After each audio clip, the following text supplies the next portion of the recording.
Hi, and welcome. In the previous section, we saw how to put together a Python package of code and data. In this section, we're going to look at some rather simple things we can do that will make our lives as Python programmers simpler overall. In this video, we'll take a quick look at how to format our code so that it'll be easy to read when we come back to it at some later date, or when somebody else has to work with it. We will specifically take a look at the indentation rules, the Python code style guide, and finally, the standard naming convention. PEPs, or Python Enhancement Proposals, are the documents that establish standards in the Python community. Most PEPs describe new features for Python or Python standard library, but a few of them are more nebulous. PEP 8 is one of those.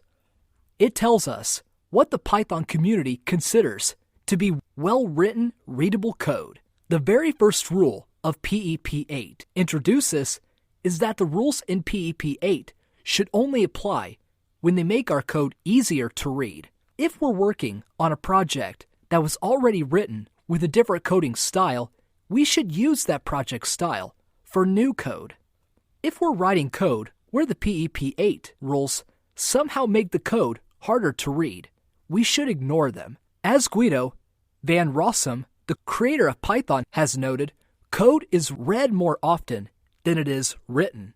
It should always be written in a way that promotes readability. When programmers read code, we look at how it's indented to tell us how the code blocks are nested. But most other programming languages use actual symbols to tell the language parser where the block begins and ends. Encoding the same information in two different places is a violation of the basic best practices of any programming language. So, Python omits the beginning and ending block markers, uses indentation to inform the parser as well as the programmer. There is one problem that arises from that, though. There are different ways of encoding indentation in a text file. We could use space characters or tab characters, or even a combination of both. The codes we're looking at right now mixes spaces and tabs, which in Python 2 was valid, but a terrible idea, and which in Python 3 is a syntax error. I've configured the editor to highlight tab characters in the light blue color so we can easily see which indentation comes from spaces and which comes from tabs. To see why mixing spaces and tabs is no good, even when it's allowed, all we have to do is change the tab width. Even though the indentation looked good before, now it's clearly wrong. There's no ambiguity if all indentation comes from tab characters. So, using only tabs is valid, even in Python 3. However, it is the recommendation of PEP 8 and the Python community that we always use exactly 4 spaces to indicate one level of indentation. Any halfway decent editor can insert those spaces for us when we press the tab key. There are several more recommendations which we're going to go through quickly here. The code on screen right now demonstrates almost all the PEP 8 formatting recommendations, and I'll leave it on screen while I talk us through them. PEP 8 recommends that a single line of code should not exceed a width of 79 characters. While this is consistent with displaying the code on a standard text mode interface, the primary reason for this rule in the modern world of widescreens and resizable windows is that it helps with reading.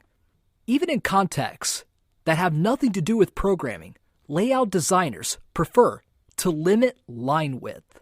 Import statements should be placed at the top of the file with standard library imports first, then third-party imports, then imports from other modules.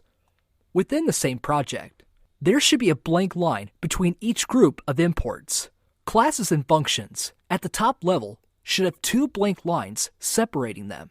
Methods within a class should have 1 blank line separating them. Within a function or method, blank lines should be used to indicate separation between conceptual groupings of code.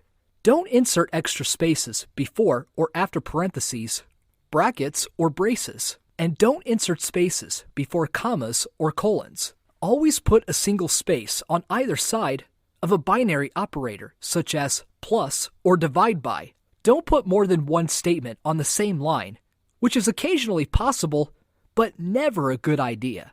Comments should be written in a human language. Using that language's correct grammar. Preferably, that language should be English if you're going to allow your source code into the wild, because that language is common to the majority of Python programmers.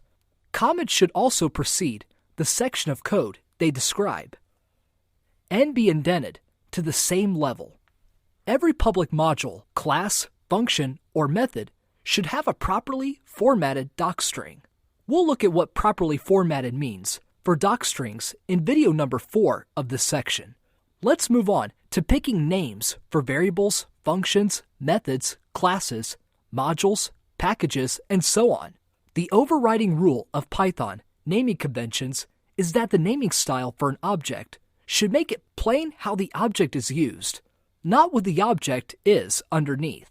That means, for example, that a top-level function, which is called to create new objects, and which therefore behaves like a class, should be named like a class. Packages and modules should have reasonably short names consisting entirely of lowercase letters, and in the case of modules, underscores. Classes should be named with a capitalized first letter and capitals at the start of every new word within the name. This is sometimes also called camel case. Exceptions should be classes, and so they should follow the class naming convention, but they should also end with the word "er". Functions, methods, instance variables, and global variables should all be lowercase, with underscores separating the words, if they are meant to be internal rather than part of the public interface. Their names should begin with a single underscore. The first parameter of an instance method should always be named self. Named constant values should be written in all capital letters with underscores separating words. And that's it for PEP 8 and the formatting rules that most Python programmers expect other people's code to follow. In the next video, we'll move on to talking about nuts and bolts with a discussion of version control.